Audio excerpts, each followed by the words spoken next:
ఆత్మీయ ఇశ్రాయేలీయుల ఆశ్రయం చేసి అభిషేకముతో ఆధిక్యత పొందితిమి.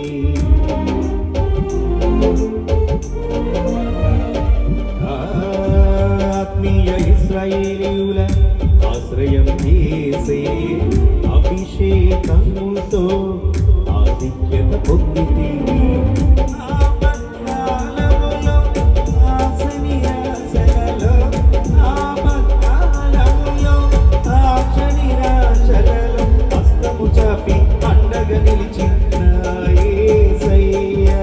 హస్తము చాపి అండగా నిలిచిన